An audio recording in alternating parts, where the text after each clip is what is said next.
Do you really think I'd give an ordinary employee a share for a few scripts? He said without looking at me. I felt completely used. I quietly left because very soon he would lose it all. I, 28F, thought I had finally found my place in the tech world when I joined the startup 6 months ago. The company was small, scrappy, and full of promise, exactly the kind of environment where I believed hard work and talent could actually matter. I was hired as a junior developer, but from day one, I knew I was capable of so much more. The CEO was charismatic in that Silicon Valley way that made you believe you were part of something revolutionary.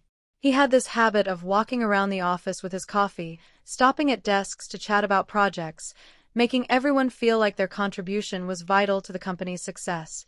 When he first approached me about working on some additional scripts outside my regular duties, I felt chosen. The project started innocently enough. He mentioned they needed someone with my particular skill set to work on some automation scripts that could streamline their entire back-end process. The work would be done after hours, he explained, but it would be a great opportunity to prove myself and potentially earn a stake in the company's future. The way he described it, these weren't just any scripts. They were going to be the foundation of a new product line that could revolutionize their business model. I threw myself into the work with the kind of enthusiasm that only comes from believing you're building something meaningful. Every evening after my regular shift, I stayed behind in the empty office, surrounded by the blue glow of multiple monitors, crafting code that was honestly some of the best work I'd ever done. The scripts were complex, elegant, and incredibly powerful. They could automate processes that typically took hours of manual work, reducing what used to be a team effort into something a single person could manage with a few clicks. The CEO would check in on my progress regularly, always with that encouraging smile and words of appreciation. He told me how impressed he was with my work, how these scripts were exactly what the company needed to scale to the next level. He even mentioned, more than once, that employees who contributed to breakthrough innovations like this would naturally be rewarded when the company went public or got acquired. 3 months into the project, I had completed not just the original request, but had expanded the system into something far more comprehensive. The scripts I'd written could handle inventory management, customer data processing, financial reporting, and even predictive analytics for market trends. It was essentially a complete business intelligence platform built from scratch. I knew it was valuable, potentially worth millions if implemented correctly. The night I finished the final script, I felt a surge of pride and anticipation.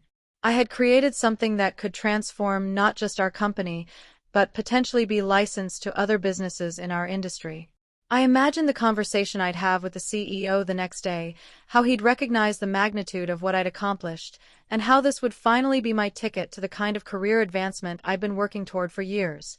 That next morning, I arrived at work early, eager to present the completed project. I had prepared a comprehensive presentation showing not just the technical specifications, but also the potential revenue streams and market applications. I knocked on his office door with my laptop under my arm and a confidence I hadn't felt in years. He gestured for me to sit down, but something in his demeanor felt different. Gone was the warm encouragement I'd grown accustomed to. Instead, he seemed distracted, barely looking up from his own screen as I began explaining what I'd accomplished. I walked him through the capabilities of the system, the potential applications, the revenue possibilities. I could see the numbers clicking in his head as he realized just how valuable what I'd created actually was. When I finished my presentation, there was a moment of silence. Then I took a deep breath and asked the question that had been building in my mind for weeks, about my equity stake, about being recognized as a co-developer of this new product line, about the promises that had been implied if not explicitly stated. That's when everything changed. He finally looked up from his screen, and his expression was cold in a way I'd never seen before. He told me that I seemed to have misunderstood my role in the company. He explained, with a kind of casual cruelty that successful people sometimes wield without thinking, that I was an employee who had been paid to do a job. The scripts I'd written were work for hire, owned entirely by the company. Any expectation of additional compensation or equity was, in his words, unrealistic and frankly unprofessional. But it was his next words that really cut deep. He said, without even the courtesy of looking at me while he spoke, "Do you really think I'd give an ordinary employee a share for a few scripts?" The dismissive tone, the way he emphasized ordinary, the casual cruelty of reducing months of innovative work to a few scripts, it was like being slapped. I felt something break inside me in that moment. Not just disappointment or anger, but a fundamental shift in how I saw the world. I had been naive, I realized. I had believed in meritocracy, in fair compensation for valuable work, in the idea that talent and dedication would be recognized and rewarded. Instead, I had been used, my skills exploited, my trust betrayed. I didn't argue. I didn't plead my case or point out the value of what I'd created. I simply closed my laptop, stood up, and walked out of his office. As I returned to my desk, I felt completely hollow, like everything I believed about my career and my future had been stripped away. But as I sat there, staring at my computer screen, something else began to grow in place of that hollow feeling. It was cold, calculating, and absolutely focused. He had made a mistake in dismissing me so completely, in assuming that I would simply accept this betrayal and move on. He had no idea what I was capable of when properly motivated. The first thing I did was document everything. I had been meticulous in my work, keeping detailed records of every script, every innovation, every late night spent building his company's future. I had timestamps, version histories, and most importantly, I had copies of everything stored on my personal drives. The company's intellectual property policies were surprisingly lax for a tech startup, an oversight that was about to become very expensive for them. Over the next few days, I maintained my normal routine while quietly preparing my exit strategy. I came to work, completed my regular duties, and gave no indication that anything had changed. But every spare moment was spent analyzing the scripts I'd written, understanding exactly how integral they had become to the company's operations, and identifying the most strategic pressure points. The beauty of good code is that it can be written to be dependent on its creator in ways that aren't immediately obvious. The scripts I'd built were modular and sophisticated, but they relied on certain authentication protocols and update mechanisms that only I fully understood. More importantly, I had built in some elegant fail-safes that I had originally intended as security features, but which could serve a very different purpose if necessary. A week after that devastating conversation, I submitted my resignation. I kept it professional, citing new opportunities and career growth. The CEO barely acknowledged it, probably relieved to be rid of someone who had dared to ask for what they were worth. He had no idea that my departure would trigger a cascade of problems that would unfold over the following months. Update 1. The first issues started appearing about 2 weeks after I left. The automated systems began experiencing what appeared to be random glitches. Reports would generate with missing data, inventory counts would be slightly off, customer information would occasionally fail to sync properly. Nothing catastrophic at first, just the kind of minor inconsistencies that make a business look unprofessional and unreliable. I heard about these problems through a former colleague who had become a friend. She mentioned how frustrated everyone was getting with the buggy automation system, how they were having to do more and more manual work to compensate for the unreliable scripts. The CEO had apparently brought in an external consultant to diagnose the problems, but they couldn't find anything obviously wrong with the code. What they didn't understand was that the issues weren't bugs, they were features. I had built the scripts with time-delayed authentication checks that would gradually become more restrictive without regular updates from the original developer. It was designed to prevent unauthorized modifications and ensure system integrity, but it also meant that without my continued involvement, the system would slowly degrade. By the end of the first month, the problems had escalated significantly. The company was losing clients due to data inconsistencies and missed deadlines. The CEO was reportedly working 18-hour days trying to manage the crisis, bringing in expensive consultants who couldn't solve problems they didn't understand. I felt a cold satisfaction watching it all unfold. This was justice, I told myself. He had stolen my work, dismissed my value, and treated me like I was disposable. Now he was learning exactly how indispensable I had actually been. Update 2. 3 months after my departure, I heard through the industry grapevine that the company was in serious trouble. The automation system had become so unreliable that they had essentially abandoned it, reverting to manual processes that required hiring additional staff they couldn't afford. Several major clients had terminated their contracts, citing concerns about data security and operational reliability.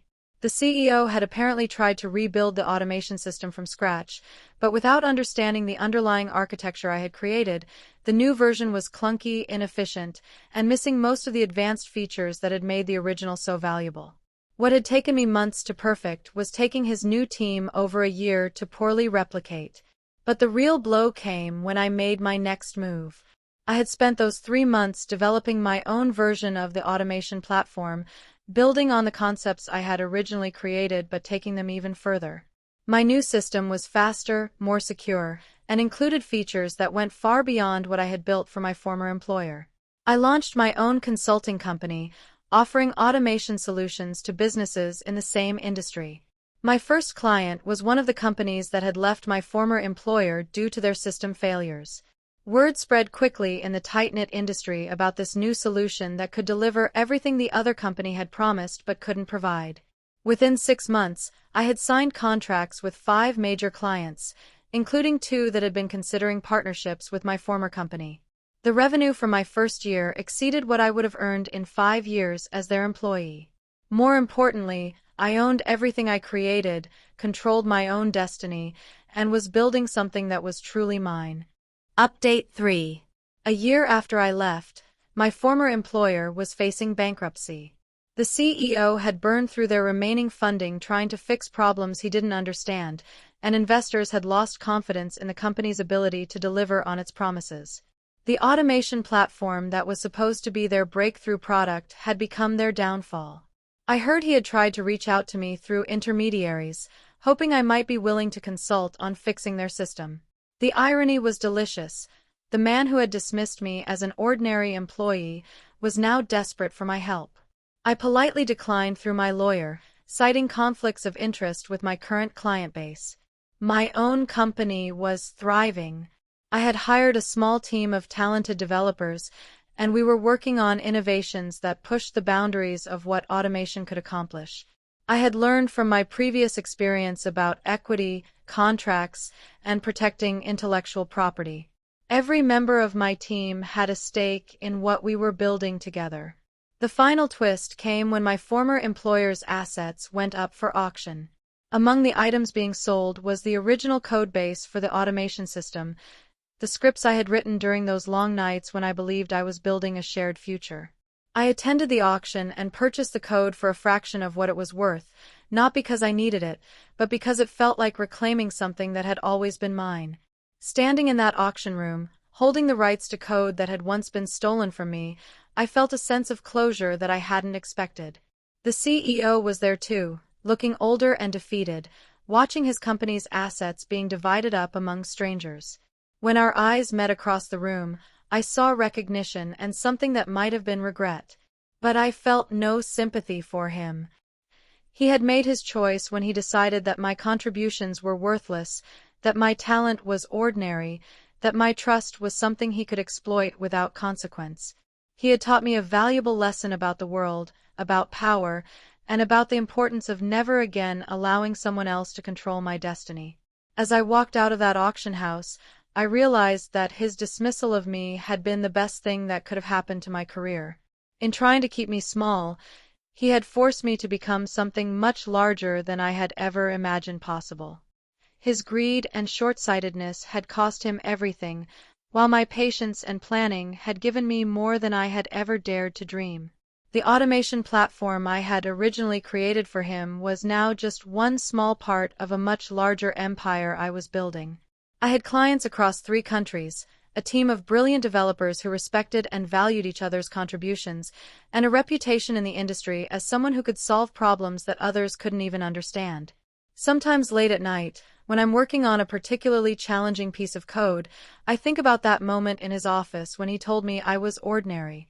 I remember the feeling of being dismissed, of having my worth questioned, of being made to feel small and insignificant. But now those memories don't hurt, they fuel me. Because he was wrong about everything. I wasn't ordinary. My work wasn't just a few scripts. And most importantly, I wasn't someone who would quietly accept being used and discarded. I had given him every opportunity to recognize my value, to treat me fairly, to build something together that could have benefited us both.